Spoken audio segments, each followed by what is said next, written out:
ကဲအားလုံးပဲမင်္ဂလာပါခင်ဗျာအောင်စေဒုတိ channel မှာပြန်လည်ကြိုဆိုလိုက်ပါတယ်ကဲမနေ့ကကျွန်တော်တို့ညီကိုပါဝါစတိုက်ထွက်တယ်ဗျာနော်ညီကိုထွက်ပြီးတိုင်းအပူပါဝါနှစ်ခတ်၃မျိုးတည်းဟာတကူထွက်မှန်တော့သိပေမဲ့ကျွန်တော်တို့ပါဝါထဲမှာ300ကမပါလိုက်ဘူးဗျာနော်300ကတော့ပြီးခဲ့တဲ့ဘက်ကလေးကမျိုးနေတာအခုထိ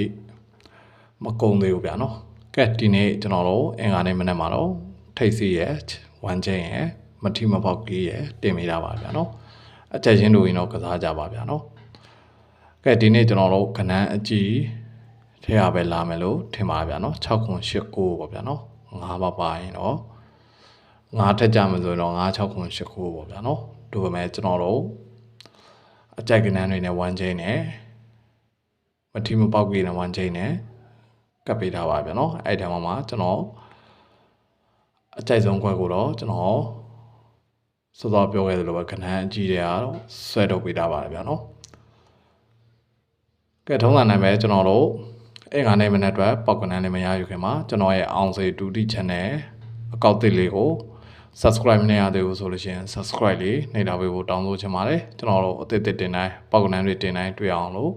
subscribe ပေးနာ notification လေးလည်းနှိပ်ပေးထားကြပါဦး